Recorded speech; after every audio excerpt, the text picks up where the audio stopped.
Part 3 of the Davidson County Chancery Court is again in session. You all may be seated. So they have assured me that they fixed the air conditioner. It still feels a little balmy in here, so I hope that it will cool down as we proceed. All right, we left off.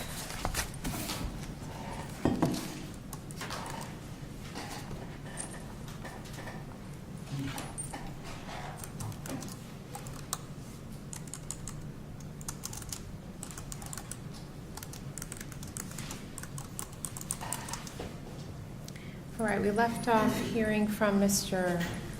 Hollow. Is everyone, are all of the petitioners back?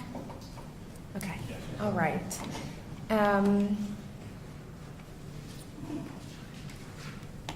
So next, I can hear from either Mr. Hammond, okay, all right.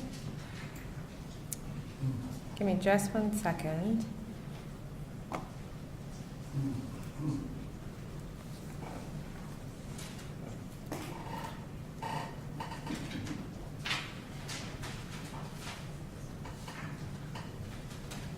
Mr. Barry? Thank you, Your Honor. I'm going to be as brief as I can. Mr. Hollow and Mr. Pierce did an excellent job establishing our position. First, on the school records, we haven't requested any of the school security records. We're not seeking those. I don't have a position on the school records and how it comes out. We've only asked for the records that were created by the shooter and that were obtained by Metro through the exercise of their search warrants. I might need you to speak up a bit. Sure, no problem, sorry. Thank you. I'm rarely accused of being quiet, so it shouldn't be a problem. The two things I did want to touch on, one was Rule 16. I wanted to touch briefly on Rule 16 because Your Honor has said a couple of times that it appears you need to decide whether there's an open or closed investigation, and that's not really my reading of the decision at question. In my understanding, the decision that needs to be resolved here is whether or not there's a contemplated criminal action. We all know that there is not a pending criminal action, so that doesn't really need to be decided. And if there's a closed investigation, I think obviously there's no pending or contemplated criminal action. So if it's closed, then they should come out. But if it's an open investigation, but there's not a contemplated criminal action, then I believe the records need to be released as well. So the question before the court is, have the respondents here put forward evidence to support their position that there is a contemplated criminal action? And I think as Mr. Pierce and Mr. Hollow went through the evidence and the declarations that have come forward, there's not sufficient evidence been put forward to show that there is in fact a contemplated criminal action. A theoretically possible criminal proceeding is simply not sufficient. That's not the language the court has used. So I wanted to touch on that briefly, as well as Griffin. The court spoke about Griffin earlier. I understood that case to be deciding what is a public record, and I don't think there's a question here about whether or not the documents at issue are a public record. And the holding there was from the court, we hold the handwritten notes were received by Knoxville Police Department in connection with the transaction of official business and therefore are a public record. And so I think that holding there is relevant to determining whether or not something is a public record, but not necessarily determining whether or not something falls within Rule 16 or contemplated criminal action. Well, I think in that case, why I think that that case is analogous to the case at bar is, number one, it dealt with a suicide, the writings of the person who committed suicide, and then the investigation was closed when the records came out, right? And so I think that this case, if we take a suicide, open or closed, I really think that the key to all of this is it closed or is it open? And I think that in Griffin, they determined it was closed, we're finished, suicide, public record, come out, right? So I think that that is instructive to the court because all of the other cases the investigations were closed, with the exception of, and I'm specifically talking about investigation. I'm not talking about whether or not there was a criminal prosecution happening, because that is distinguishable from investigation. The Schneider case was the only case where the city had to go back and determine whether or not those particular cards for each individual card, whether or not the investigation was open and closed, and whether or not Rule 16 applied. The rest of the case says the investigation is finished.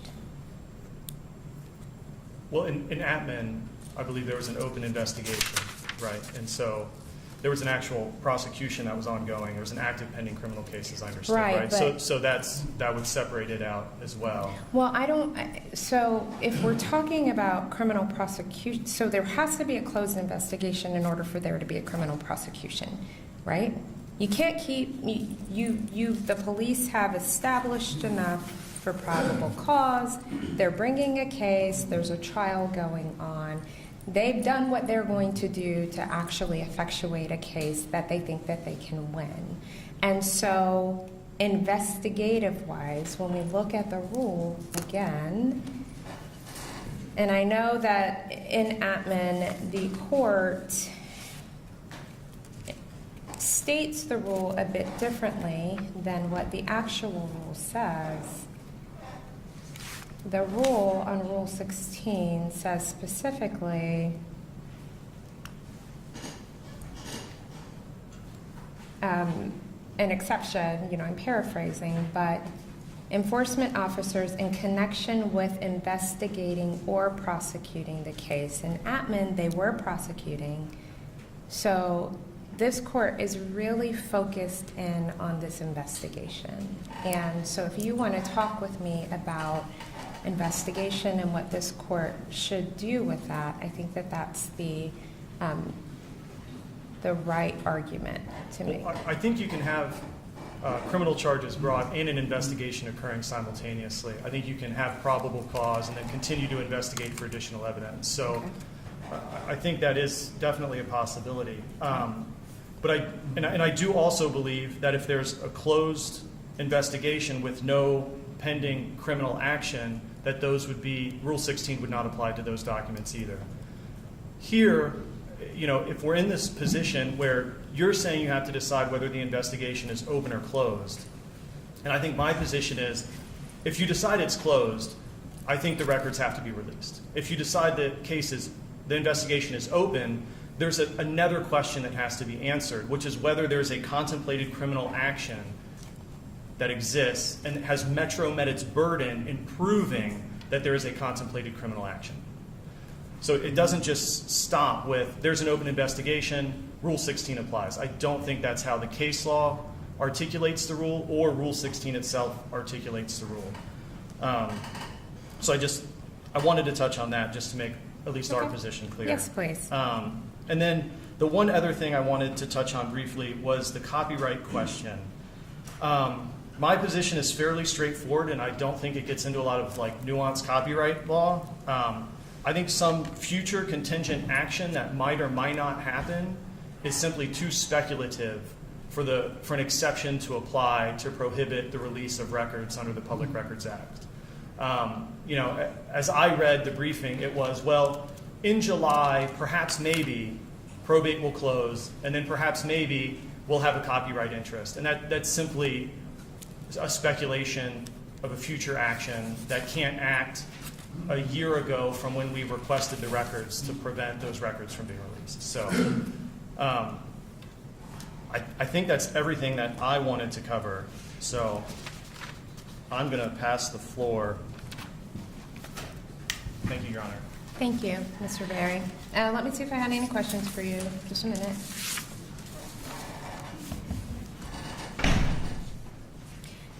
Yeah, so I wanted to talk to you, Mr. Hammond, about the Friedman case. You all, in your briefing, cite Friedman as a Metro.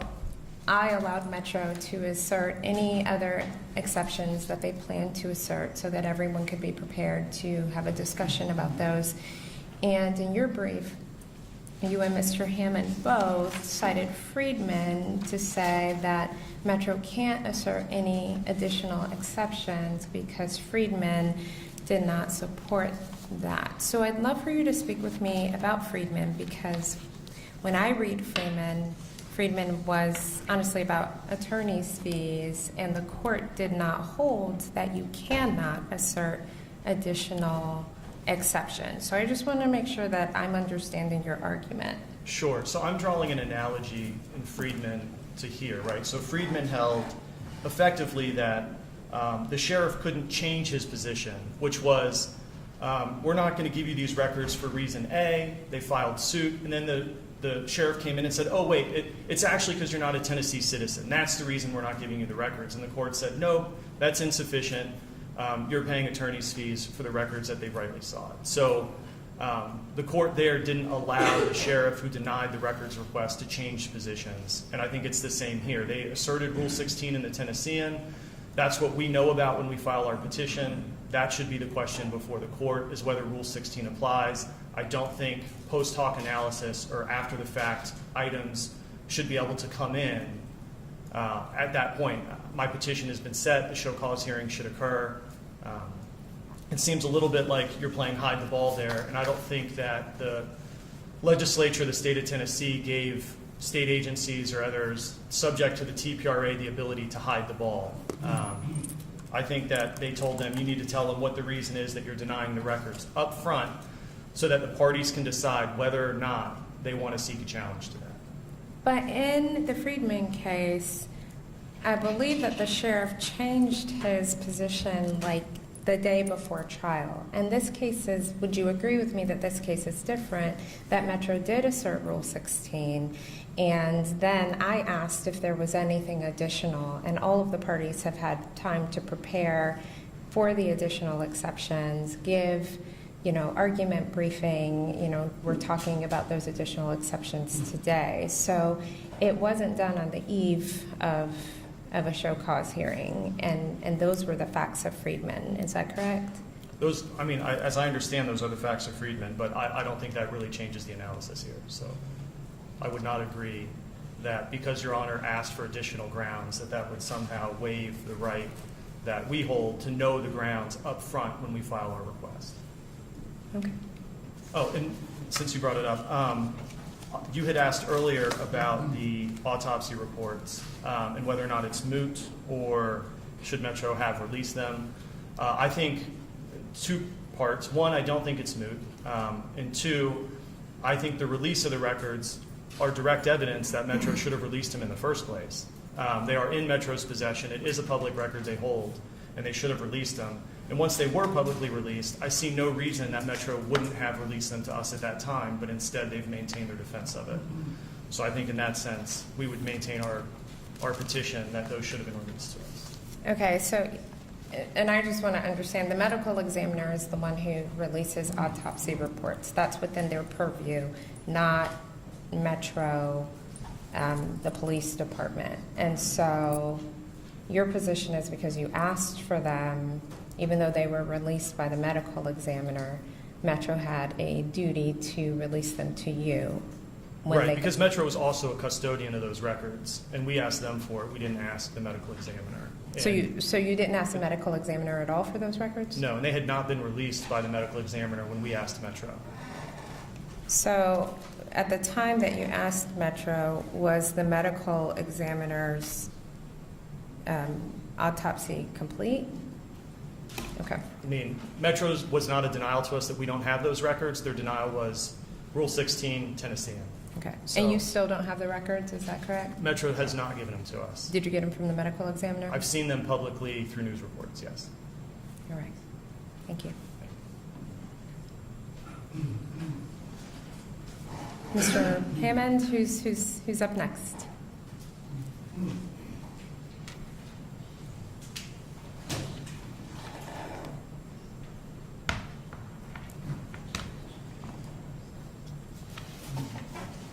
If you would refresh me of your name. Of course, yes. Yes. Yes, Your Honor. Good afternoon. Russell Nobill, Senior Counsel with Judicial Watch on behalf of the Hammond plaintiffs. I, like Mr. Berry, not intend to take very long of the court's time, but I realize that's usually the last thing courts hear before lawyers go on for a while. First off, regarding the school security exception, I think that's been asked of everyone at this point. We do not believe we've asked for school security information. We will certainly stipulate or concede that we do not want any materials that were generated by the school or their consultants or whoever they have that, whatever their security consultant, advisors, engineering, architects, we don't want any of those materials. We think that really should moot the question. We don't know what else is out there. We're happy to work with anybody to hear some specifics about what they're talking about. We have a disagreement, I think, with some of the interveners with how wide that school security exception is. We disagree with them on that. So to the extent that that's being used to reach Mrs. Hale's drawings or documents or whatever, we respectfully say those are not covered by the school security exception. Another thing I wanted to point out is just sort of like the big picture issues that the court's struggling with from our vantage point. Part of the problems we're having here is there's no available index listing all the materials that are in question. We obviously have made requests. Commonly when it's happened, we make a request to the custodian of the records. They say, you don't get the records, but here's a list of them all, like a privilege log, and then they assert the privileges that apply, and then we work with them in good faith and say, okay, well, we don't want that. Let's narrow this, so on and so forth. And then we whittle it down, and then we come to the court. Oftentimes you come to the court and ask the court to resolve any disagreements.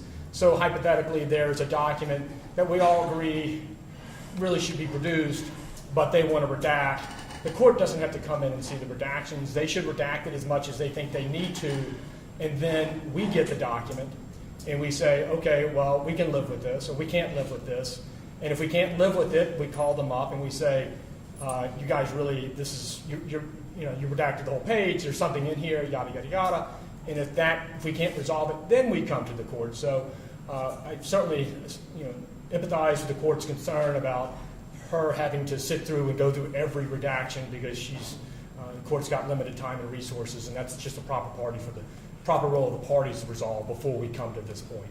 And so we're all sort of operating from a disadvantage because we're talking about all these documents from a broad brush perspective, and it may hinder the court's ruling in the end because if hypothetically the Rule 16 exemption or exclusion is a temporal exclusion, right? So they say, according to the most recent declaration, that July 1, they anticipate they'll be done. I know that's a projection, but they don't. But okay, well, then that will only apply to the government-generated documents, right? So the documents that the police force generated that has nothing to do with Mrs. Hale should be released on July 1 if it ends according to however they do.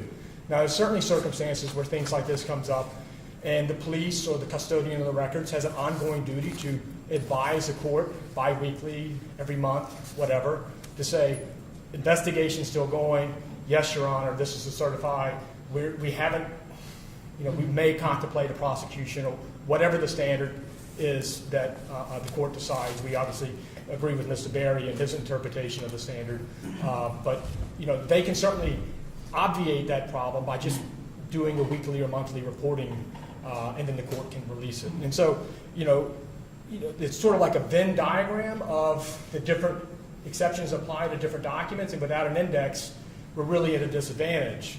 Like, for instance, with the leaked materials, there's a notation in there that she recorded a video at 11-something in the morning before the crime.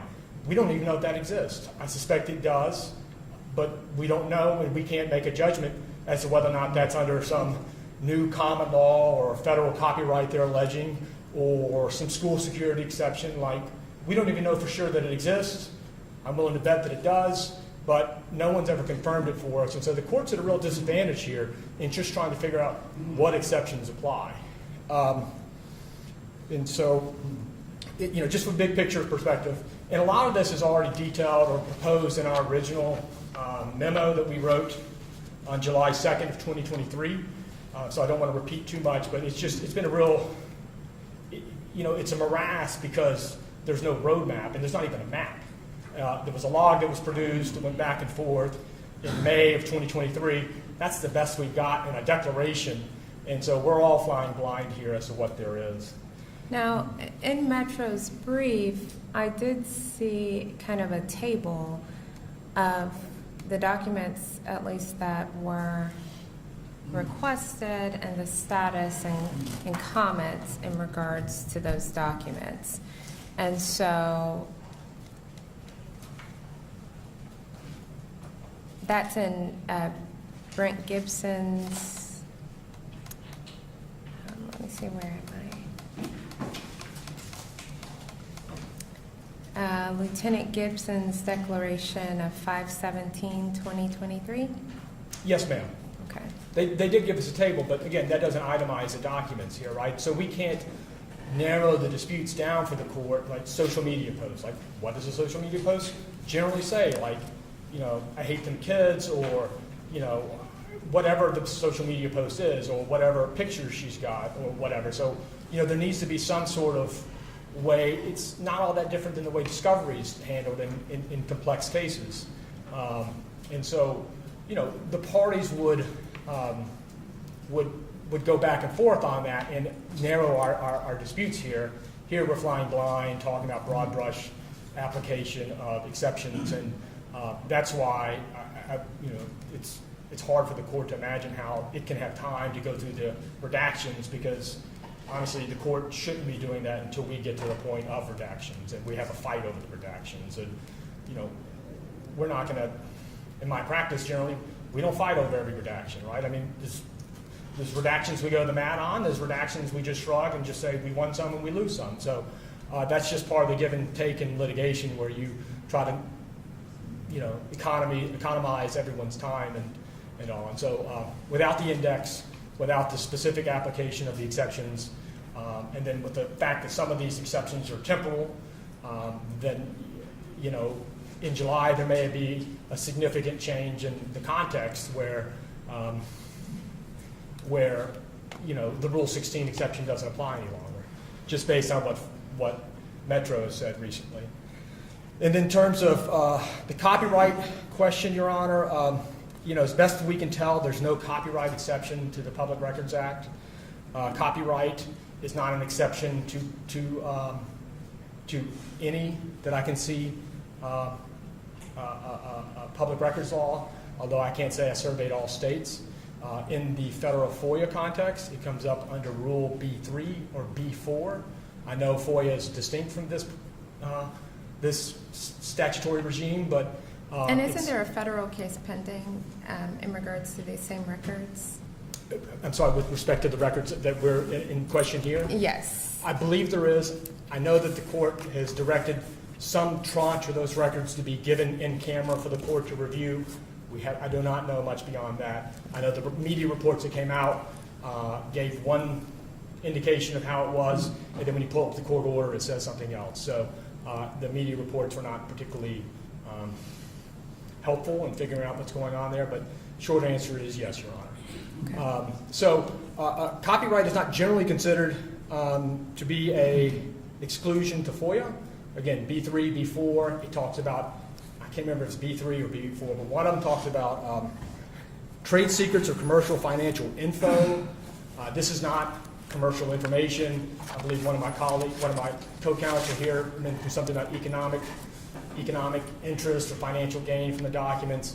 I know that seems a little counterintuitive, but in the FOIA context, the federal government didn't even create a copyright exception to FOIA. So if Tennessee's going to create one, the legislator certainly hasn't. It doesn't sound like in the first 723 that have been created, or 733. If this is going to be 734, then and so be it. But it's not grounded in law at this point. So then, you know, usually copyright matters are left to the federal government, and, you know, this court would kind of lose its jurisdiction over that. But you're saying that there is no, you know, all of that is basically not a sound argument, because copyright in no way is going to come into play.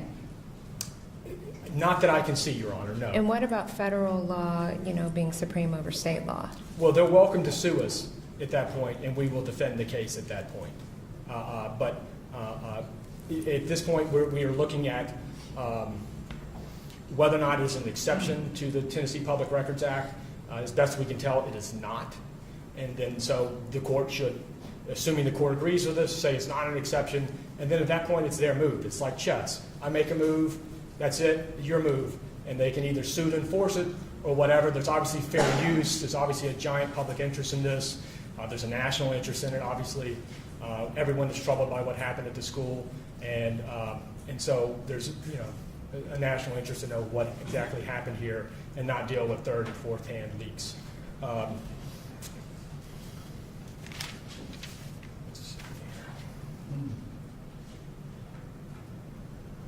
There was one more point, and I don't need to rehash the standard that Mr. Berry laid out so well, but I would note that the court's has to balance the evidence presented about whether or not there's a contemplated investigation, a contemplated prosecution, or investigation, and I don't mean to rehash that. But in footnote 7 on page 9 of our June 2nd brief, we note that Metro said, all information currently available, time capped at that time, that Mrs. Hale acted totally alone. They haven't recanted that. I mean, none of the declarations say that we have evidence that she acted alone. That's a timestamp, and maybe they've gained something since then, but they haven't, to my knowledge, submitted anything to say that she acted with anybody else, and there's a criminal prosecution. So when the court's weighing the evidence, we think that's an important piece. Again, that's footnote 7 on page 9 of our June 2nd brief. Unless the court has any further questions, I have nothing further. No, thank you. Thank you so much.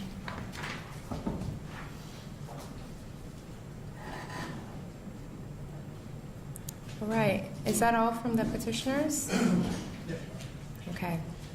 All right. So who wants to go first, interveners or Metro? Ms. Fox.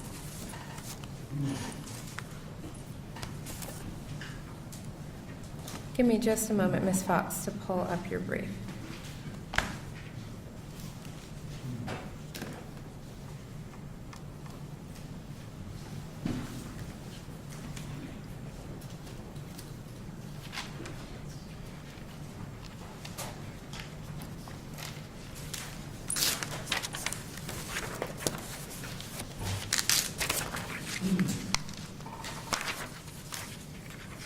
All right, Ms. Fox, I'm ready.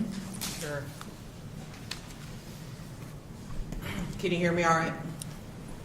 I can. I may have several questions for you. Very good. May it please the court, I'm Laura Fox, representing the Metropolitan Government, and in this case specifically representing the police department.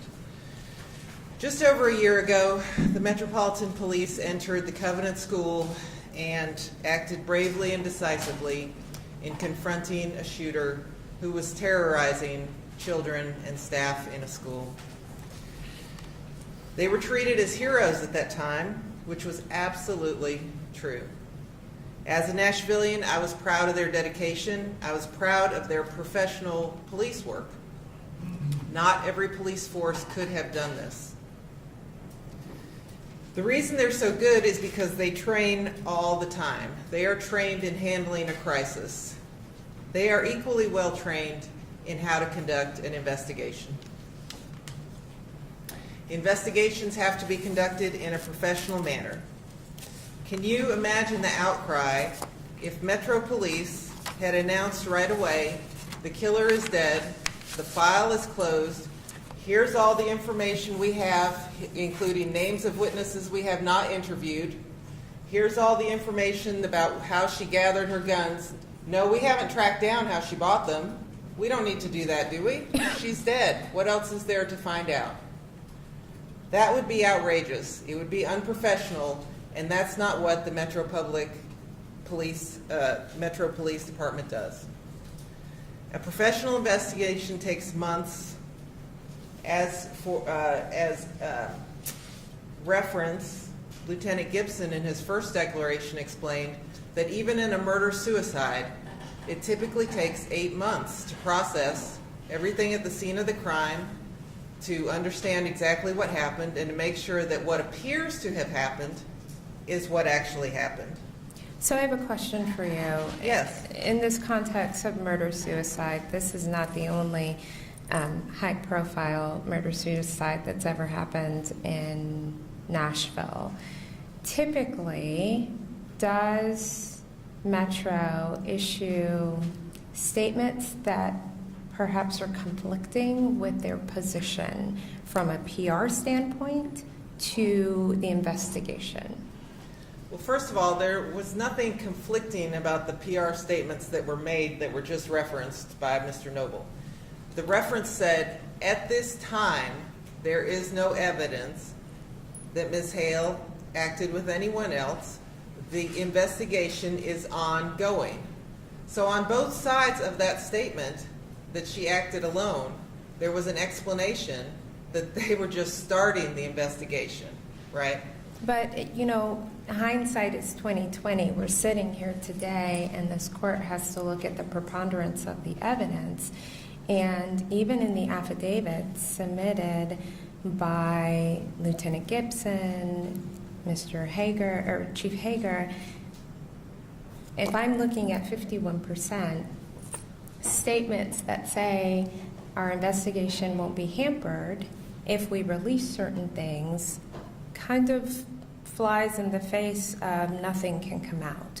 Like, look, Chief Hagar, I reviewed the writings submitted to the court on May 12th for in-camera review and the proposed redactions. Balancing the ongoing investigation with the pending litigation, I do not believe releasing the redacted version of the writings will impede the investigation. Therefore, MNPD does not object to the release of the redacted records. If after having heard from all of the interested parties and the covenant parents, if this court should so direct. So that kind of, the court finds that to be contradictory. If that's where we were on May 17th, 2023, in the infancy of the investigation, we are much further now. So are we still under the same, it can come out, or can it come out? Because it seems like it's the position is shifting. Well, Your Honor, at the same time, we had the Lieutenant Gibson, who was the actual detective over that file, and he had a slightly different view. But let me explain Chief Hager's position. Chief Hager's position was coming from the fact that there was so much public pressure for this matter to be released. The lawsuit had been filed, and so Metro submitted a redacted version to Your Honor in camera in the chance that Your Honor did not agree that there should be further investigation. That this was something that could come out if Your Honor felt like there needed to be something released. But do police, or should police, in the wake of the environment that we live in, should police cow down to public pressure and perhaps compromise an investigation because the public wants what the public wants? If it's going to compromise an investigation, and if you're still investigating, there was a time before we didn't have microwave everything. You had to put things in the oven before they were done. And so now the court has statements by chiefs of police, and even if I look at Lieutenant Gibson, in this case, the Tennessean et al. Also requested all calls for service and communication to the Covenant School and Hale's home. At this point in the investigation, I think the calls for service to these locations may be produced if the court should so direct. That was on 5/30. So if Metro was still investigating, why put these statements in the record for the court to review when the court has to look at the preponderance of the evidence? I don't think that we can fault our affiants for being honest and for trying to be open with the court about what will and will not hurt the investigation. So I don't think that the police were saying, yes, we want you to release the names of witnesses that we haven't interviewed. I don't think that the police were saying, yes, we want you to look at the search records on Google of the what Ms. Hale was doing and how she got the guns, and look at the receipts, and look at who she talked to on social media. Those were all things the police had not reviewed, had not spent any time on, and that's a different kettle of fish, so to speak, than saying, yes, public evidence that a police car went to Ms. Hale's home on a certain date is a public record. To err on the side of releasing that when they know it will not affect the investigation is simply complying with the Open Records Act, Sure. and erring on the side of releasing information.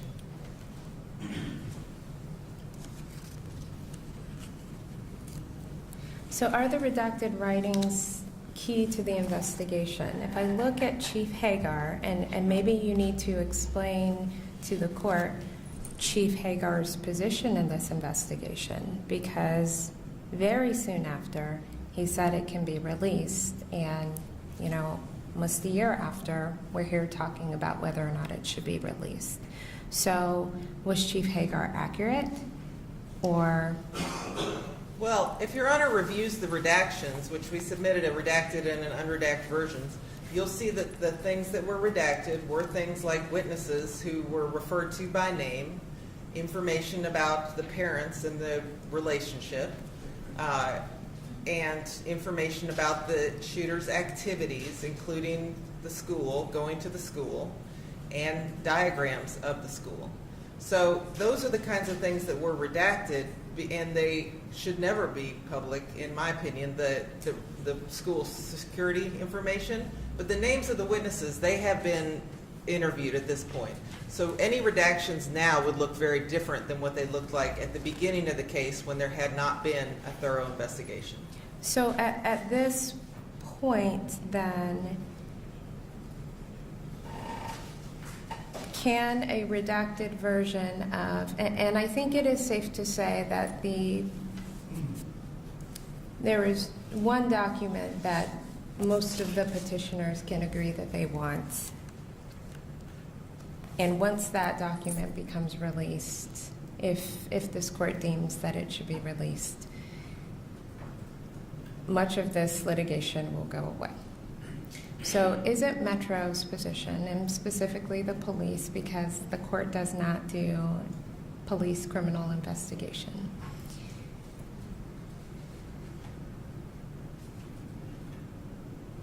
Can those documents come out?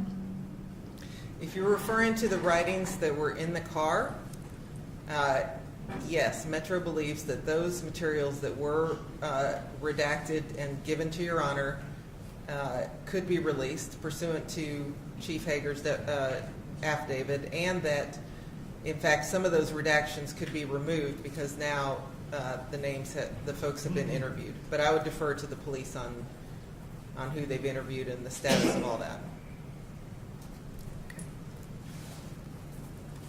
All right. I've got additional questions for you, but I'll let you continue. Okay. I want to talk about how much there is in the file that is not the writings that were in the car. There were voluminous other writings, and they were just as full of people's names and activities and information about weapons. And those materials was very important for the police, and they're still in the investigative process, as Lieutenant Gibson's declaration says, and that it was very important to look at all those witnesses and talk to them and find out, was there any evidence of an accessory to these murders? There is And no you're need. talking about the subsequent writings, because I know there's there were several writings. So we have left what was at the scene, and we're talking about everything else. Is that correct? That's correct. Okay, thank you. So I think that I've heard the petitioners argue today that there was a need to find a new crime or something like that in order to have a suspect. We have a horrible crime already that's happened, and anyone who participated in helping Ms. Hale with that crime would be an accessory to that crime. So that's what they were investigating. They weren't trying to find a new crime that took place. That's not necessary. We already have the murder of 6 people, hundreds of people who were who were subject to attempted murder and aggravated assault. And so it was very important to try to, it has been very important, and that's really been the purpose of this whole investigation, is to track down whether there are any co-conspirators. Is there anyone else who bears legal responsibility for the horrific actions at that school that day? And at this point in time, is Metro still currently investigating other persons outside of Ms. Hale who is deceased? Yes. Okay. And would the release of, and I'll go back to what was found at the scene and what was not found at the scene. As you stand here today, based on the declarations, what you've voiced to the court, will that investigation be hampered should scene information be released? And then secondly, other information, the other materials? Yes, it will hamper the investigation. The only evidence in the record that there is anything that the police feel comfortable releasing is the statement of Chief Hager as to those initial writings that were redacted. Okay.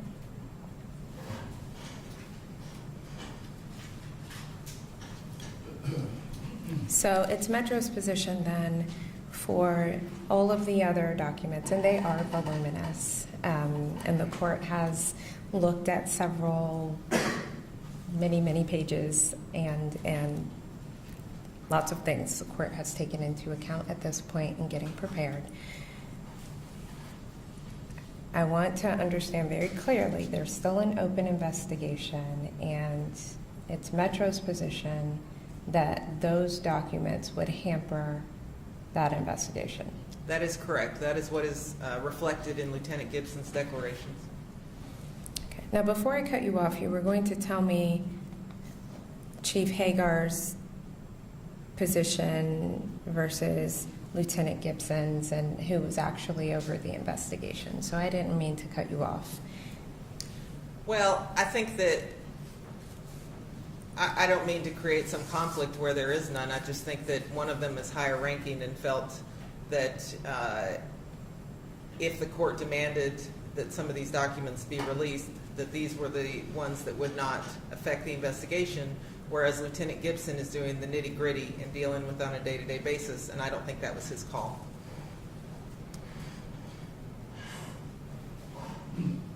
So with this court making the decision, is it safe to say, and would you agree with me, that the investigation of Ms. Hale, that there's no contemplated investigation of Ms. Hale herself? Ms. Hale cannot be prosecuted. I understand. So you would agree with me on Yes. that? Okay. So is the investigation into her then closed, and we are now looking at other accomplices or conspirators? Yes, the investigation has always been to try to see if there are any co-conspirators or accomplices. And I believe that I had a declaration and or affidavit saying that those matters would be kind of wrapped up, at least you thought, in July. Is that correct? That is correct. And then in July, it is Metro's position that the investigative file that does not fall under one of the subsequent exceptions can come out. That is correct. And that would include, and I don't mean to take, you can argue to me. I feel like I'm asking you all sorts of questions. I'll be quiet. Please go. Oh, no, I'm happy to answer these questions. I was actually going to talk about, here we are near the end of the investigation, and the Metro Police have done exactly what they said they were going to do. They have investigated the case as they decided in the as they described in the declarations. They have provided the materials to the court in camera to demonstrate that there was an ongoing investigation. So I think that serves as a check on the police's unfettered discretion. I think having the court be able to see that, yes, they actually are doing something and working very hard, in fact, on this case. I think that demonstrates that this is both a good faith investigation and that there has been a lot of work. So I think that that should go, as you weigh the preponderance of the evidence, you see the actual evidence of it yourself. In addition, we've had the release of materials when they've become public. For example, the medical examiner is the custodian of the autopsies and the toxicology reports, and those reports were released to the public when they were complete. Similarly, the district attorney determined that the officer shootings of the killer would not be prosecuted, and that information was released to the public. So there's no reason to doubt when the police tell you they're going to release these documents. When they're done, they're going to release those documents. They have said this case file will become a public record once it's complete if there are no prosecutions to be had. It will become a public record, and then it will be available to the public subject to a few exceptions as described in our brief. For example, we talked about school security. To the extent that the writings of the shooter include diagrams of the school or plans for attacking the school, that is information related to school security. That is under the statute that was in effect at the time this took place. This is not anything to do with the new statute. Now, Ms. Fox, the statute that was in effect at the time that the shooting took place, did that apply only to public schools and not to private schools? And how was the court to analyze those? So I have two questions on those plans. The first would be, Ms. Hale, those would not be the official plans of the school, is that correct? That's correct. They were not generated by the school. Okay, so if they are not generated by the institution of the school,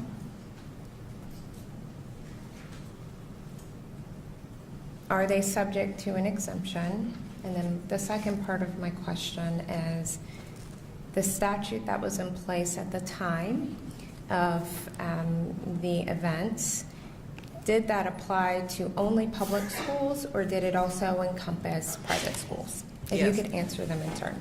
That statute applied to every school. It had no modifier that said only public, only private. It had no definition section that says school in this context means only public schools. It used the word simply school. Covenant School is a school. And it also did not say information generated by the school is subject to the exception. It said information related to school safety. Related is a very broad category, and I think that's for a reason. We want our schools to be safe, and the legislature has decided it doesn't have to be generated by the school. Anything that has to do with school safety, whether it's generated by, for example, a company that makes cameras for the school, there's lots of ways you affect school safety. And the state legislature chose a very loose, a very broad way of defining that exception. Okay.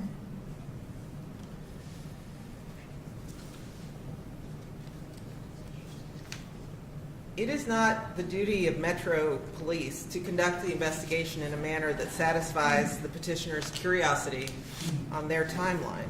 It's their duty as professional police officers to conduct the investigation professionally, just as they handled the terrible day of the shootings. Metro has carried its burden through these declarations and shown by the preponderance of the evidence through these declarations and through the court's own eyes that the denial of the public records was appropriate. There has been and continues to be an active investigation. Under the Tennessee and Appman, Schneider cases, courts have said there are harmful and irreversible consequences to releasing records in an ongoing criminal investigation. And we know that to be common sense. Letting people know that Joe Public might be a suspect obviously incentivizes that person to leave the jurisdiction or to otherwise act in a way that does not benefit the prosecution. And the Tennessean case, when relying on Rule 16, said it would be an absurd result and have a negative impact on police department's ability to investigate criminal activity. if the file that they had, that they were investigating, was turned over to newspapers to parse before an investigation was complete. That doesn't make any common sense. It's not required by the law. The Metro Police denial of the records in this case was appropriate. We've carried our burden, and we ask that this case be dismissed. One question I have for you, Ms. Fox. So, Mr. Berry and also Mr. Noble assert that Metro, even though the medical examiner released the autopsy reports, that Metro still had a duty to do so. Can you help the court understand your position on that and whether or not the release by the, number one, do the police control those? And then once the medical examiner finished their autopsy reports, did the police then have an obligation to go back and release those documents? The medical examiner was identified in the declaration of Lieutenant Gibson as the custodian of records for the autopsy and toxicology. In which declaration was that? I believe it was in the first declaration Okay. of Lieutenant Gibson. In that chart. Mm-hmm. And so while Metro Police might have a copy of it, they wouldn't be the actual custodian who determines when something gets released. So then do the petitioners who wish to have the autopsy report need to file an open records request with the medical examiner? Is that kind of the process? Yes. Okay.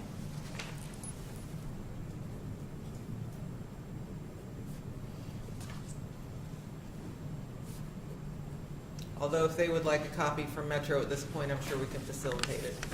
But as I said, they had actual notice that it was released at the time. So that's why I say I think it's a moot point. Okay.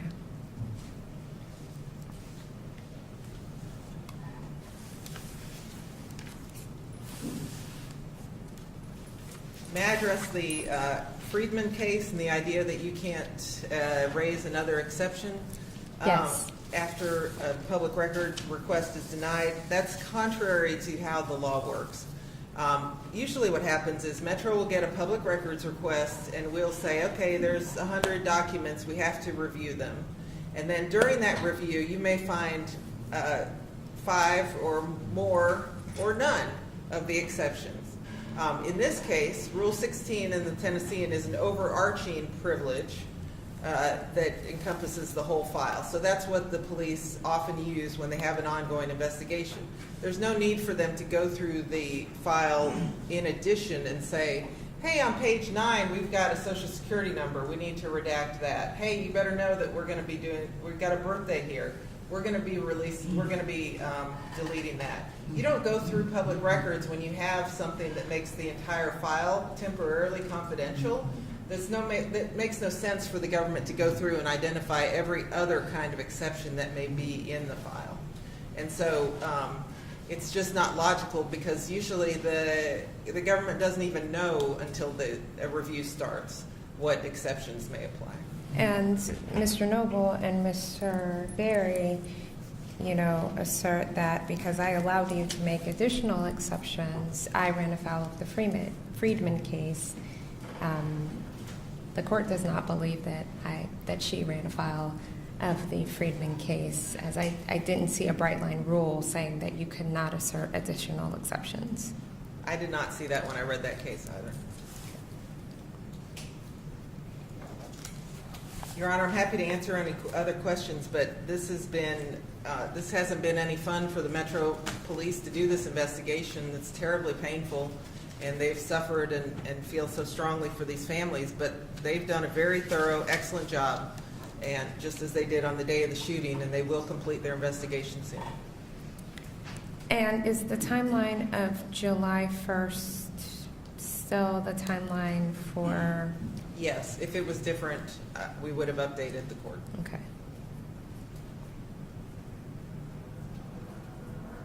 And at that time, once the file is closed, Metro plans to make open its full investigative file, the things that are subject to the TPRA and have been requested. Is that correct? Yes. Most specifically, the school diagrams will need to be redacted. That's the one that comes to mind. But they'll have to go through the entire file because I know that there are pictures of deceased victims. And every party has now agreed that those are no longer being requested. But there are other information about minor deceased persons that need to be redacted. So there are a few exceptions that always end up being done at the end. And once the investigation is closed, how long typically does it take for Metro to produce a file? This is just for my knowledge so that I'm cognizant of. I don't know the answer to that. I'm sorry. I don't want to promise. But I don't anticipate, if it was a very long time, I'm sure that the police would have told me that as far as when they set that expectation for being able to hopefully complete the investigation by July. I took that to mean that they would have it ready to release at that time. So should the court find that the records are to be released at the time an investigation is closed, which the court is not insinuating either way on what it will do, should the court put in its order that if I find that way, July timing, would that be repugnant to the department, or would that be in line and something that they were prepared to do anyway? And feel free if you need to consult. Yeah. I don't. Do you And you can also file a brief after if you need to.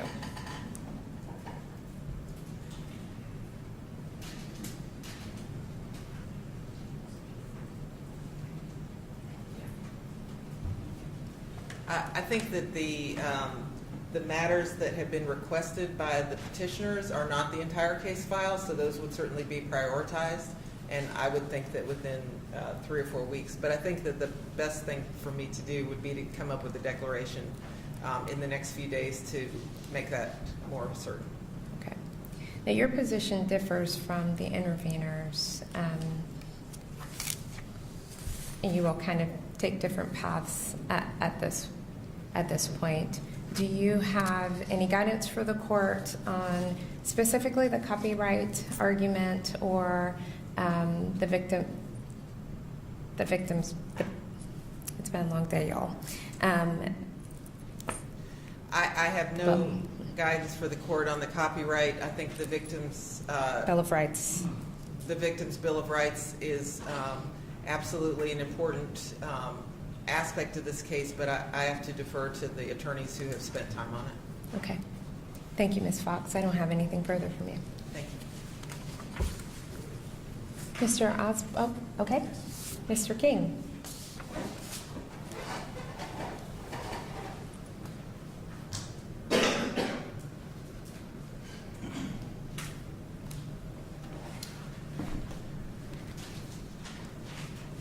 Good afternoon, Your Honor. May it please the court. Good afternoon, Mr. King. My name is Rocky King, and I represent the Covenant Presbyterian Church. I'm one of 3 interveners in this matter, and the interveners will proceed as follow. I will be addressing the school security and safety inspection at 504P. My colleague, Peter Klett, counsel for the Covenant School, will also be addressing that exception as it applies to copycat concerns. And then finally, Mr. Osborne, counsel for the Covenant families, will be addressing the copyright issue and then the Victims' Right Amendment and its application, to give a little roadmap of how we're going to proceed, Your Honor. Thank you. I appreciate that. Your Honor, there's been a lot of discussion already about the TPRA and the rights enumerated within that TPRA, and a lot of let's set the groundwork. And so let's do that. The TPRA is an enumerated right to obtain certain public records. There is no constitutional right to obtain public records in Tennessee. It is a right created by statute, and it is a right that has been accepted multiple times by statute as well. You've asked multiple individuals, can new exceptions be identified after Rule 16 was invoked? And we only have to look at the statutory language, because we are guided, as you well know, by the plain and unambiguous terms of the respective statute.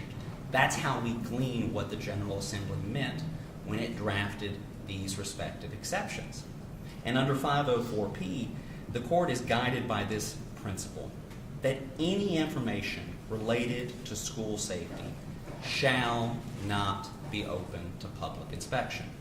And I am reading, Your Honor, from the statute as it existed on March 27th, 2023. That is the statute that applies here today. We are not talking about subsection 2. We are only talking about what is now designated as subsection P1, Your Honor. And, Your Honor, that word shall is a very important word in our jurisprudence. As you are well aware, the Supreme Court has made it very clear that when the word shall is used in a statute, it is a mandatory obligation.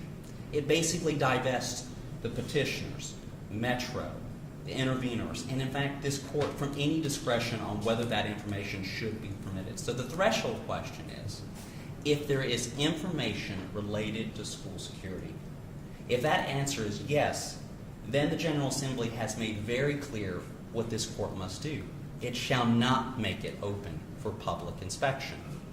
Each of the petitioners have come up here today and they said, we do not seek school safety records. We don't seek the diagrams created by the Covenant Presbyterian Church and the Covenant School.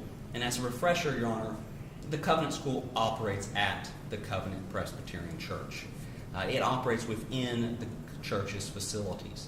Thus, the church's facility plans, the church's facility and security drawings, the security cameras, the lock information, these are all shared harmoniously with the respective school. So to seek one is to seek the others. And that's why the Covenant Presbyterian Church intervened in this particular action, was to ensure that that type of information was safeguarded. But as the petitioners have argued, Your Honor, they've made it very clear that they still want information related to school security information if it is in the assailant's journal found at the scene. Mr. Noble spoke that there is a disagreement that 504P can extend so broadly as to apply to the writings of Ms. Hale. Unfortunately for that argument, Your Honor, it fails again when we come back to the statutory language. Metro is correct, Ms. Fox is correct, that the General Assembly found this issue was too important to leave it to the custodian, to leave it to the drafter. And in fact, it's any information related to school safety. Any records, any plans that are related to school security shall not be open to public inspection. In this matter, the Covenant Presbyterian Church, the interveners, we have not seen the respective documents.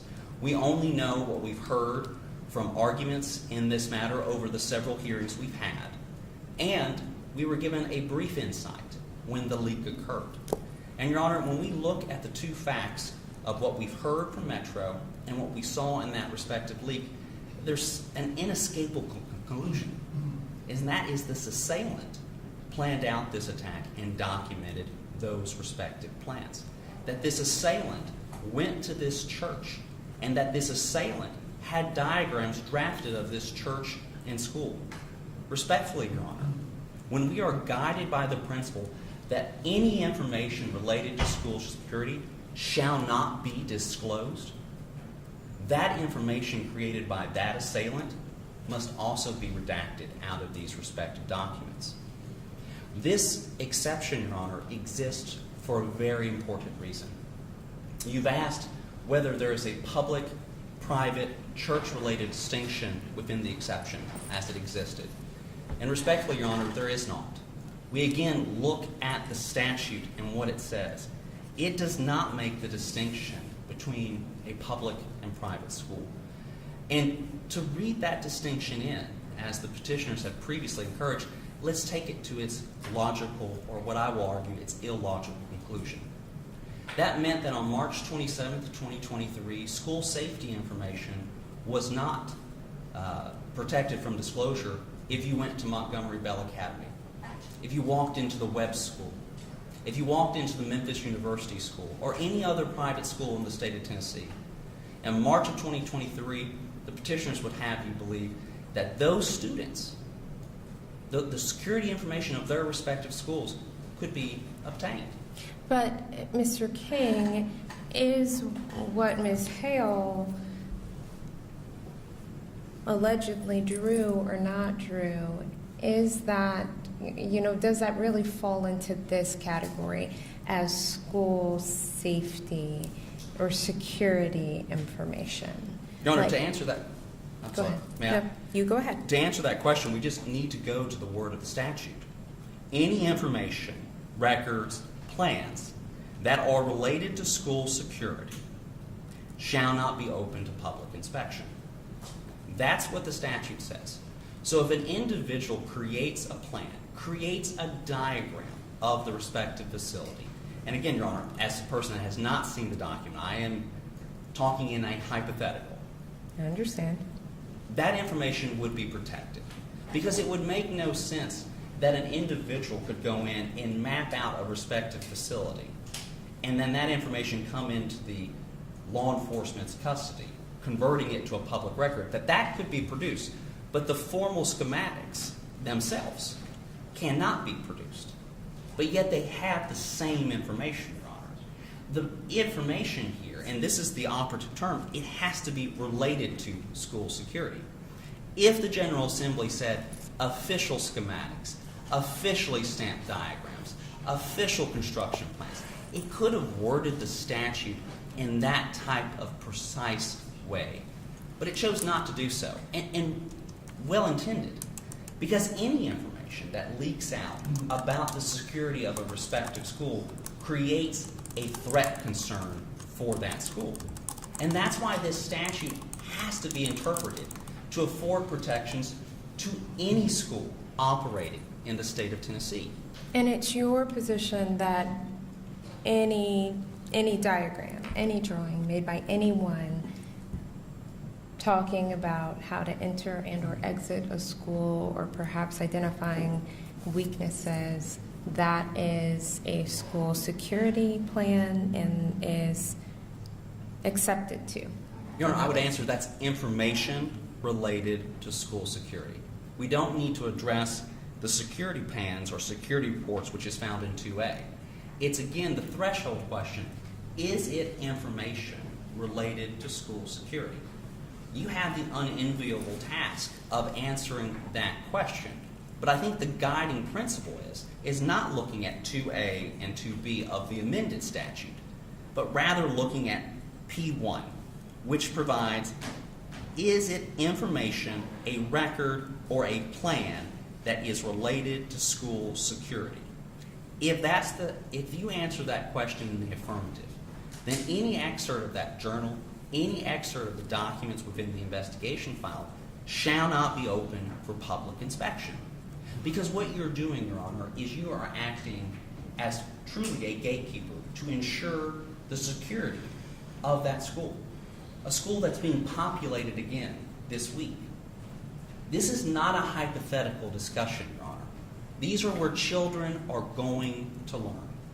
And what your decision does is it sets a precedent not only for the Covenant School, but for my local high school. No, believe me, the court is aware.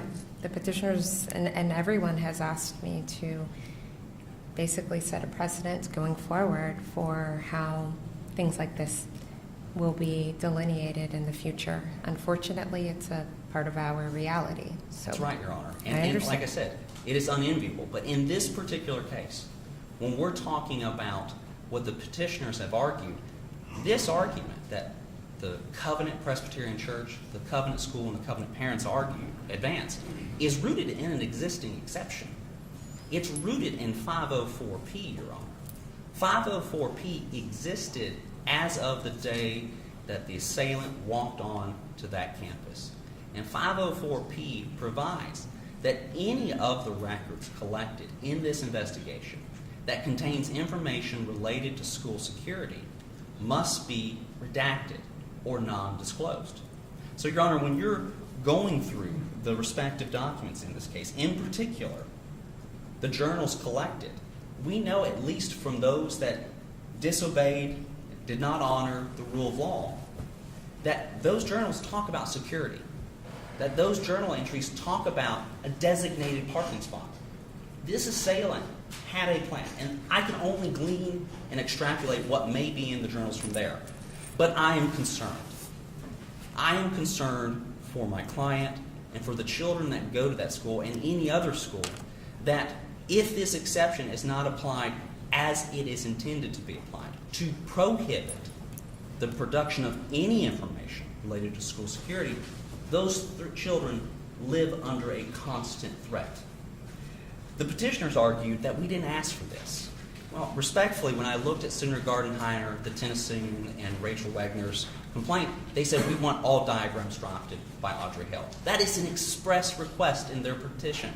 All diagrams. So with all due respect, Your Honor, this is a viable, disputed issue. It is not one that we can simply cast aside and say, no, we're not seeking official plans from the Covenant School, the Covenant Presbyterian Church. While those two entities appreciate that concession, we have to get to the meat of the issue, which is that this exception is applied more broadly. It relates to any information. And because that exception exists, either excerpts or maybe the entire journal must be barred from production because of its application. Your Honor, there was a lot of discussion as well about the retroactive application of Public Chapter, I believe it's 367, that was passed in July of 2023. And I'll address that, Your Honor. When we look at Public Chapter 367, it created obligations for private schools and church-related schools and public schools and charter schools to create security plans. And not only create these security plans, but share these plans with local law enforcement. So should the court read the new legislation to say that these matters were not covered prior to? No, Your Honor. Okay? Now, what I think the court should read, and I think if I'm understanding your question correctly, Public Chapter Law 367 creates new obligations for schools. It creates new obligation for private schools that if they weren't otherwise doing it, they have to create a comprehensive building safety plan. That's what, if we look at the sections, Your Honor, the first thing it did was it amended and amplified Chapter 49.6.804. And 49.6.804 requires that these private schools now create these types of security plans. It doesn't say that these types of security plans didn't otherwise exist. It now creates an affirmative obligation to do so under that chapter. Your Honor, then at the very end of this act, it amends 504P to add 2A and 2B. And it basically just dovetails together. It says, hey, the new plans that are being created because of this act are not subject to public disclosure. Well, and the court, if we look at the plain language of 10.7.504, it talks about an LEA. And private schools are not. An LEA. Yes. So that's P1, Your Honor, right? That's P1, and that's where you were saying that these, all plans, diagrams, whatever may be in the file by Ms. Hale, should there be anything, those things should not be subject to disclosure. But if we look at the remaining text of the file, it does seem to suggest that we're talking about LEAs, which private schools are not subject to. And, to be frank, with the recent new legislation, it would seem to suggest, when the court reads the plain, unambiguous language, that this exception was not meant to cover private schools. So, Your Honor, let me answer that in a couple of ways. One, when we look at what I'll call the second sentence of P1, which is nothing in this part shall be interpreted to prevent school administrators of an LEA from discussing or distributing information to parents or legal guardians of children attending the school regarding the procedures for contacting or obtaining a child following a natural disaster. Your Honor, that is merely speaking to one particular instance regarding a natural disaster. For whatever reason, that carve-out exists because there was a concern that school safety plans cannot be shared with parents regarding a natural disaster. Nothing in that sentence says that the exception found in the first sentence of P1, that information, records, and plans that are related to the school security shall not be open to public inspection, is limited. The second thing, Your Honor, is we look at the word school. It's not defined. It's not limited. And importantly, before Chapter Bill 367 was implemented, church-related school is a defined term throughout the Tennessee Code. So there is already an existing definition of a church-related school. The Covenant School is a church-related school, Your Honor. It is a private school operating within a church. So, Your Honor, the General Assembly already knew how to parse public, private, charter, church-related school before March of 2023. It didn't do so, Your Honor. School means what it means.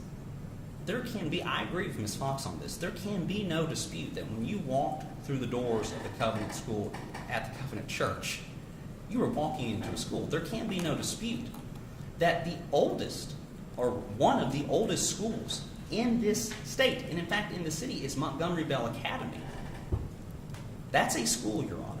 And so when the General Assembly drafted 504P and it said any information related to school security, it elected not to carve out public schools only. And that makes sense. Because why would the General Assembly, let's just ask the question, why would the General Assembly say children security matters more if they go to public school? Because that's what the petitioners would have you believe. Children's security matters more if you go to a public school. That is the illogical conclusion by saying that the school in P1 is only limited to public schools. Respectfully, Your Honor, that cannot be the conclusion that the General Assembly intended, and we know it can't be that, because if they wanted to be that way, they would have made that distinction. They would have said that P1 only applied to public schools. Or, if that was not the case, they would have clarified P1 when they amended it in 2023 in July and said P1 now applies to all schools, public, private, or otherwise. And they didn't do that, Your Honor. All they did was add 2A and 2B, which was to cover the respective documents that were being shared with law enforcement and the Department of Safety. And those are school security reports and school security plans. So, Your Honor, there's a whole new set of documents being created because of this attack at the Covenant School that now private and church-related schools are required to create, and so are charter schools. And so the exception was extended to ensure that those documents were indeed protected, that there could be no question that they were protected, even though they were being shared with different parties. So respectfully, Your Honor, I don't believe there's any other way that you can read 504P as it existed in March of 2023, but to afford security protections to every child in this state when they walk through those respective school doors. And do you believe that the intent of the legislature was to, in effect, have non-school personnel's writings, diagrams, photographs that may find their way into police custody to be covered by that? These are non-school persons who... Absolutely. Absolutely, Your Honor. Because any threat, any disclosure of information related to school security creates a threat to school security. So it would make no sense to afford protections to, quote, official diagrams or official school drawings and school plans made by the contractor or by the engineer or the security consultant to protect those documents. But what if someone surreptitiously, in this particular case, we know that Assailant Hell went to that school. We know that the assailant had at least gone to that school at some time before this attack, mapped it out maybe. Why would those drawings not be covered by this exception? It would be the same data, and that's why I think it's important that the statute is written not in a way of looking at who is the creator of the information, but rather the subject matter. It leads not with who created it. It's inconsequential. Rather, it says any information, or excuse me, I'm adding any, information, records, and plans that are related to school security shall not be open to public inspection. So the focus is not on the creator. The focus is on the content. And if it relates to school security, so thus if it's information, which we keep talking about diagrams, but it could be a narrative. There could be a narrative. We are talking about a respective journal. It's a narrative. Record is a broad term. We could sit here and put on our civil procedure hat and look at the definition of record and the rules of civil procedure. As you are very well aware, Your Honor, that is a quite robust definition. So you draw that as the analogy. And then finally, plans. Plans can mean a whole host of things, be it from diagrams to actual contemplated plans. And this, Your Honor, is what's a little bit terrifying, is we know there were plans. We know that those that abdicated their responsibility at the police department, when they shared those 3 pieces of paper, we know that she had a plan. We know that there was a designated parking spot. And we know that she was seeking to evade security. So, Your Honor, there is a teaser. And that teaser leads to the terrifying conclusion that that journal that you've seen, that has been seen by the police department, contains a plan. There are children in that building today. So to take the position that Hale's writings do not fall within this exception completely ignores the plain terms of the statute. But more importantly, it ignores the security of our students. So, Your Honor, I know that my argument today is going to provoke a very robust rebuttal, because it's been held this entire time, because it was cast off as we don't want the security plans of the school, and we appreciate that in respect to the concession. But the concession must go much deeper. The concession in the law requires that in this case, any information, any plan, or any record that this assailant created in her journals that were collected in the car, collected at her home, collected on her computer, collected in interviews, collected in any way, it's the content that matters. And that content shall not be disclosed. It shall not be open for public inspection. There's a lot of debate over the intent of the General Assembly, but I will say this: the way that this is drafted by the General Assembly ensures that children's lives are protected. And we ask that you construe this statute in a way that affords those protections, that any information, record, or plan be withheld from the production in this case. I'm happy to answer any additional questions you may have, Your Honor. So would this also apply to any narratives and or diagrams created by Metro, like the police during their investigation? Absolutely, Your Honor. So your position is that the plain language of the statute contemplates any information, narrative and or visual, let's say. That's correct, Your Honor.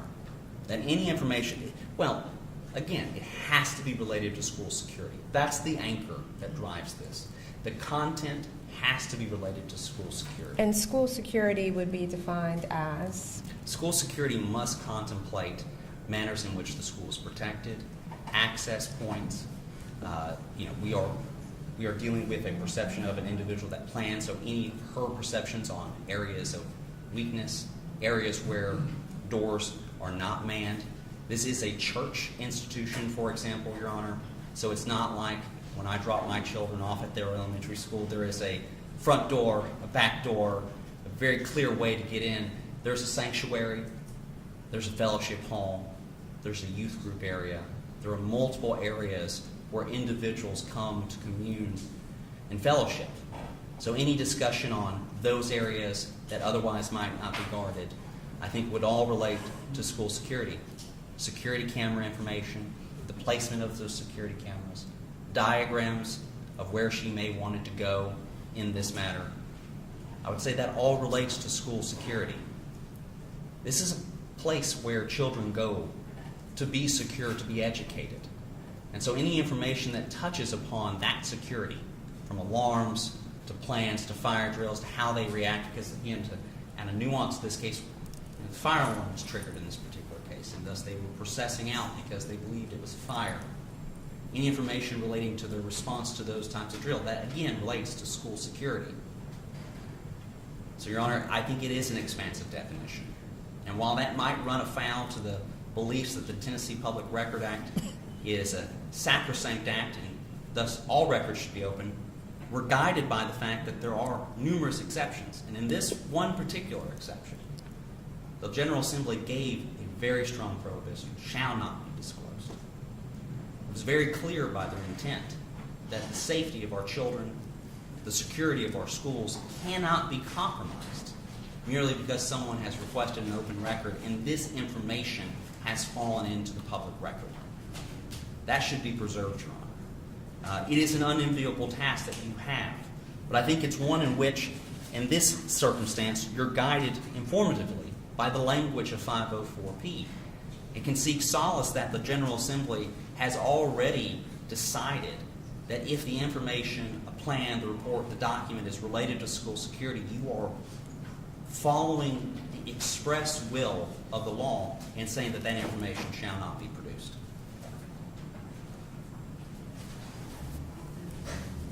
Okay, Thank you, Your Honor. for your thank time. you.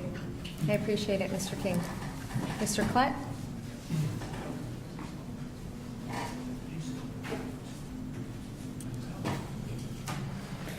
Good afternoon, Your Honor. Peter Klett on behalf of the Covenant School. All right, to the petitioners, if you could keep the sidebar down just a little bit.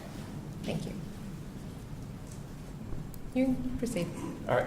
Thank you, Your Honor. It is my intent really to limit my presentation to the one issue related to the school safety exception under Tennessee Code 107-504P, and simply as it relates to the shooter's writings. It is our position, Your Honor, as has been articulated by Mr. King, that the exception here to the TPRA is a very broad exception.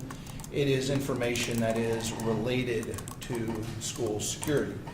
We believe that the shooter's writings in this case present a very well-known risk to the school and therefore are related to the school security and safety. It is the position of the school and the interveners that this information meets and satisfies the exception and that it should not be produced. Your Honor, we start with the overarching rationale for the TPRA. And as Mr. Pierce discussed with Your Honor, the presumption of openness. And he indicated that the reason for this presumption is to allow private citizens to obtain records held by a government to promote accountability in government through public oversight of governmental activities. Here we really don't have that justification because what we're talking about is the private ramblings of a crazy person who has journals and writings that do not shed any bearing on any governmental activity in this case. So the reason for the TPRA to have a broad requirement is simply not met here. So Your Honor hit on it and earlier that there is a balancing test that's got to be done here, Your Honor, with respect to the right to disclose this information and the duty of this court to protect the school safety and the school safety exception. So in this case, Your Honor, the motivation of the school and the interveners is simply to promote school safety. It is simply to keep our children, our staff, and our employees safe. Safe from further attack. Safe from a further shooting or copycat shooting if that were to occur.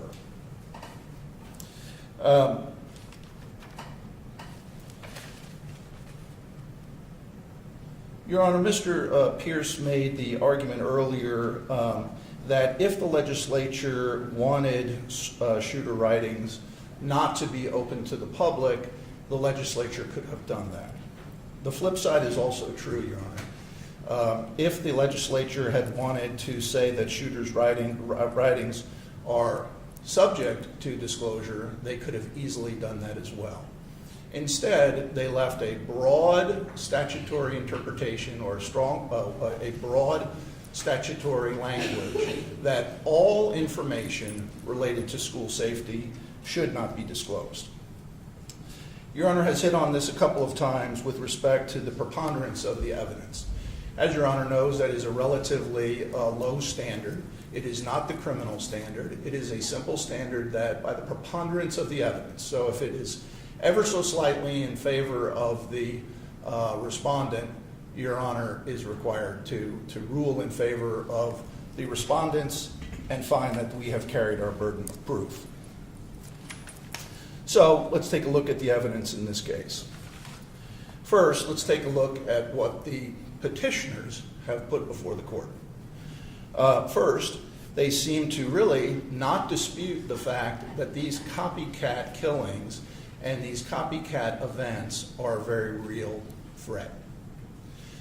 They acknowledge in their papers that, and even their expert acknowledges that this is a very real, unfortunate phenomenon. The evidence presented by the petitioners also recognizes that the idea of seeking fame and notoriety is a motivating factor for individuals who commit these horrendous crimes. The documentation submitted by the petitioners indicates that the FBI study shows that 12% of school shootings are motivated by this desire for fame and notoriety. Your Honor, if I could just interject, you keep saying the petitioners and not all. Ask Mr. Klett use his words carefully to make sure he's attributing the right things to the particular petitioner. If you can remember who asserted, the court understands each party's position and will not attribute, if it's not in your papers, I won't attribute it to you. Your Honor, none of the petitioners, with the exception of Ms. Brewer, presented any countervailing evidence that copycat events are a very real threat. The only evidence was the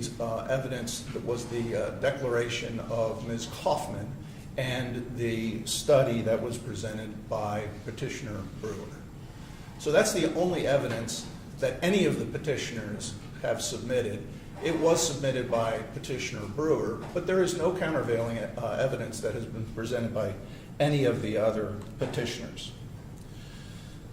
So in this case, Your Honor, we know, based upon the Brewer evidence, that 12% of these shootings are motivated by the shooter's desire for fame and notoriety.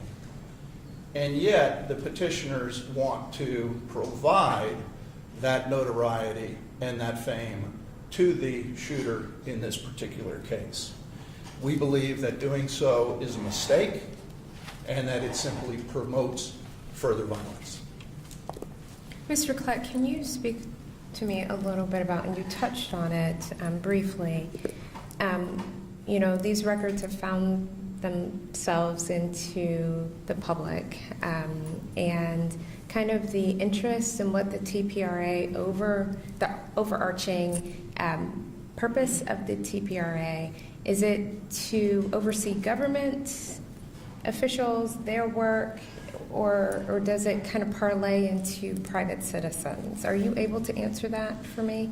I probably could not answer that, Your Honor. I believe that the purpose of the TPRA is, and I think that Mr. Pierce made this point in his presentation, that the rationale behind the presumption is to provide citizens with government oversight.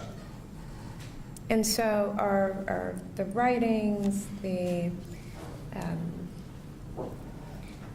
school information, are those government entities, or is it just that they're in the hands of Metro and so you find yourselves here?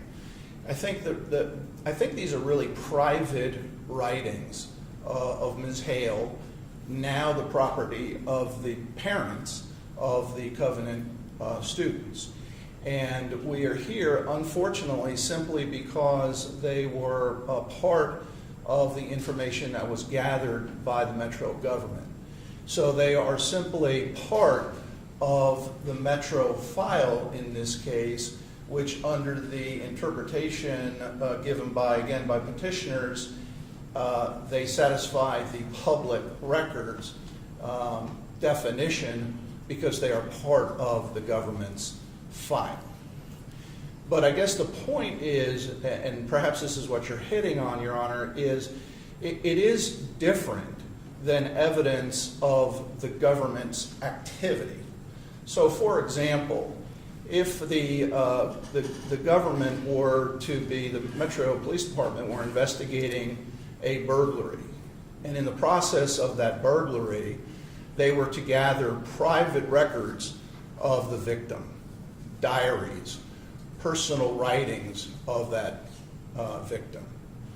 Those records technically will satisfy the definition of perhaps of public records because they're part of the evidence that was gathered by the police.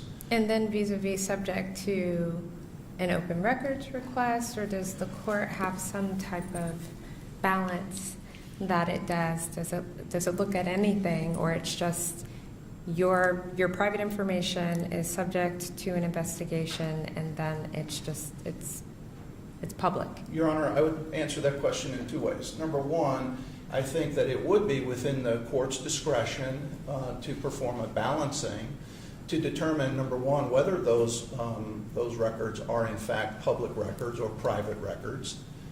But more importantly, number two is in interpreting an exception to the TPRA, the court will do that balancing. And the fact that these are records of a private citizen and not governmental activity, governmental action, I think makes the disclosure of those records less likely and less appropriate. Okay, thank you.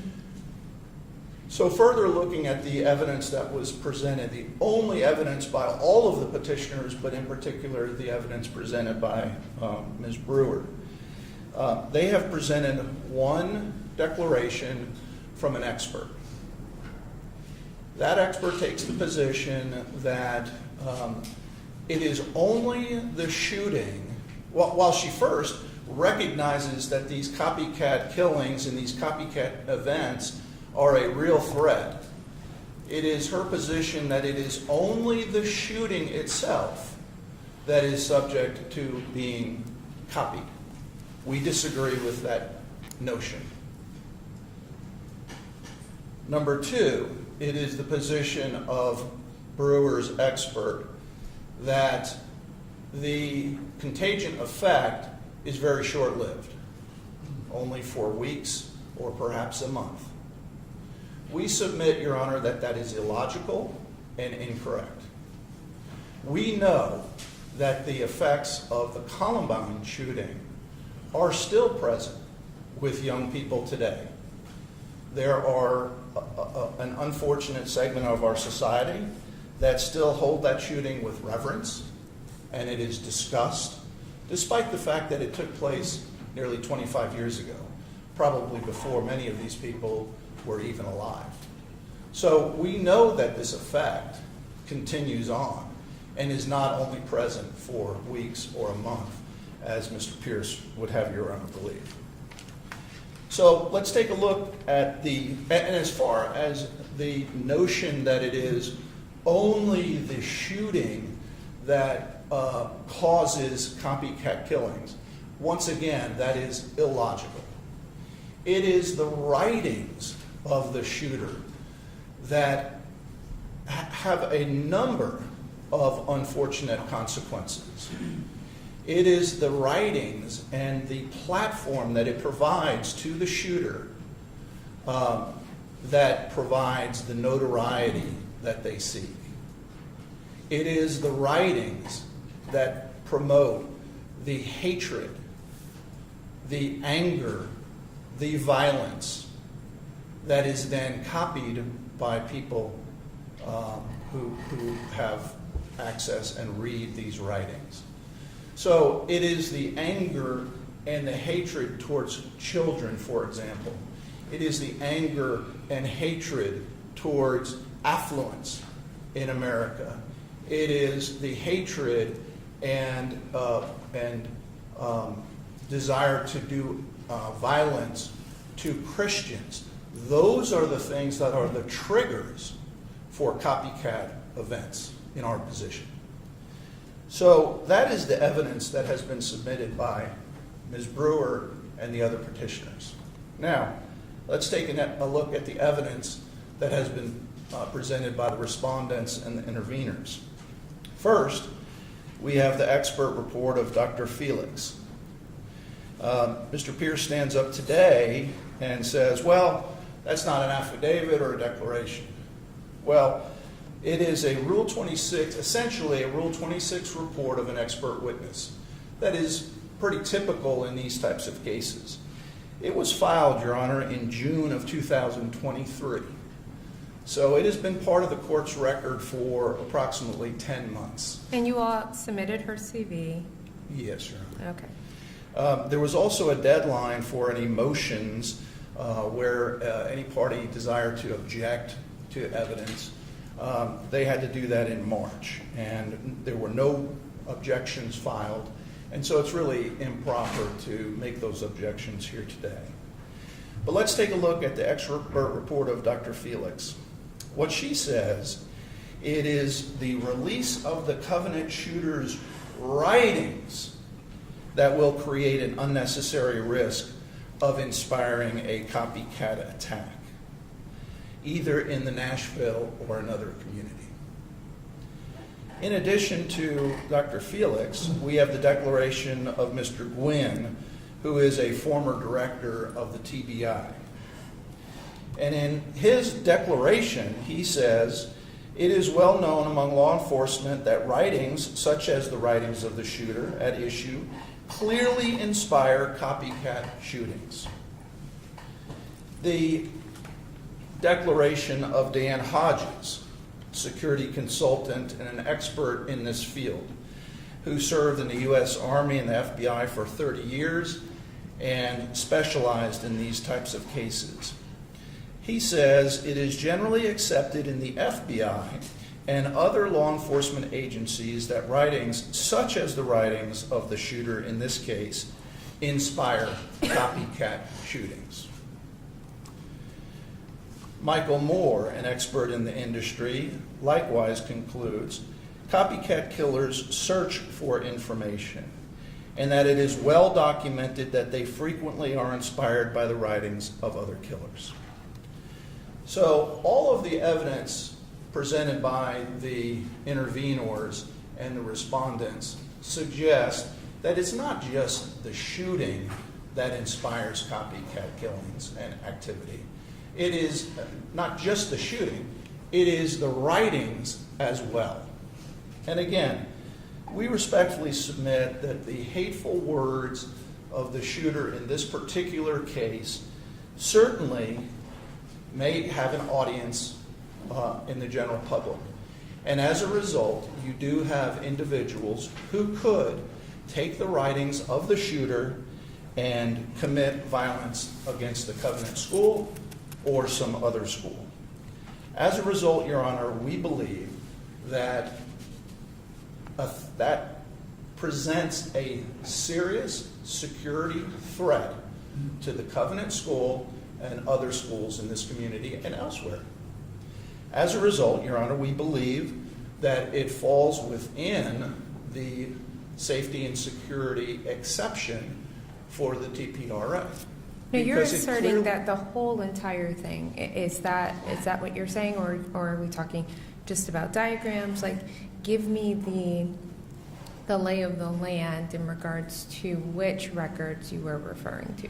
Your Honor, obviously, we haven't seen the records, so it is a little bit difficult to say, but it is our position that it is all of the writings of the shooter, because it is all of the writings that would present or promote or provide her with the notoriety perhaps that she was seeking with respect to the shooting, and will provide the justification in other people's minds for a copycat shooting. So it is our position, again, without seeing the records, that is the records in its entirety.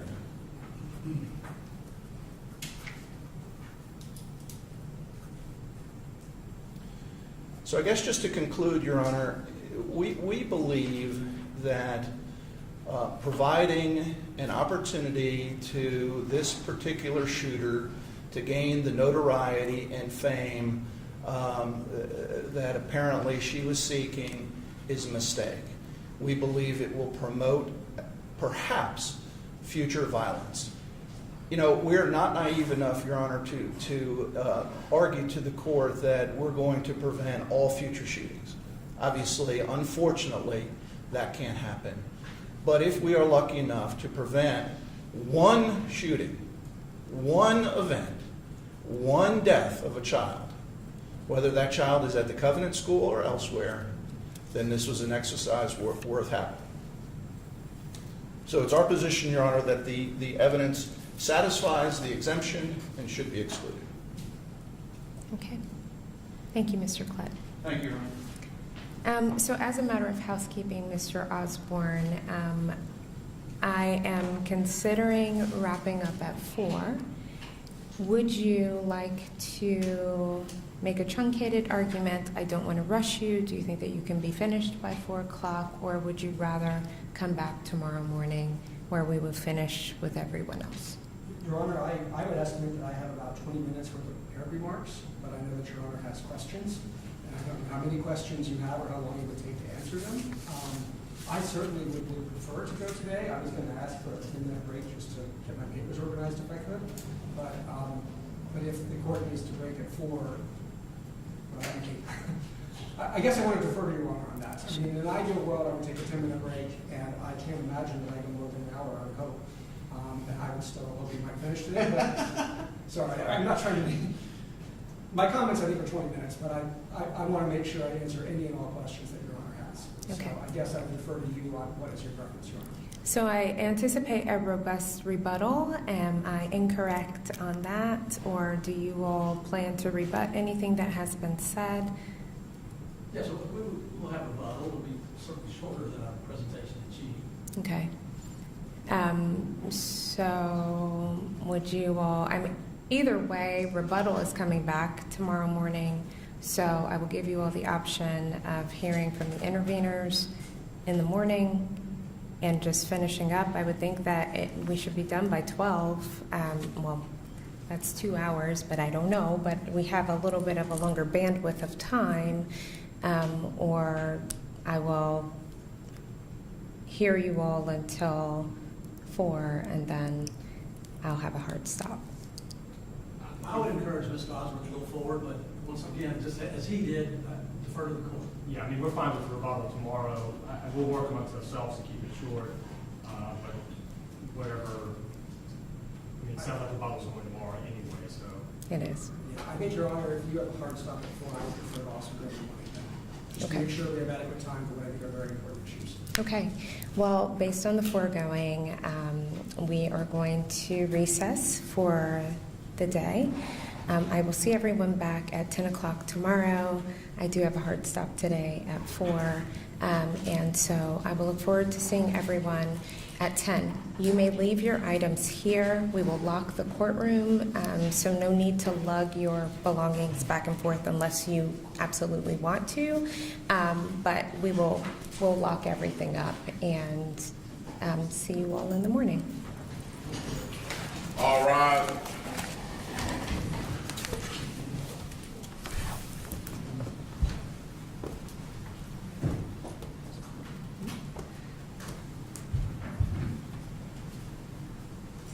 Court is in recess.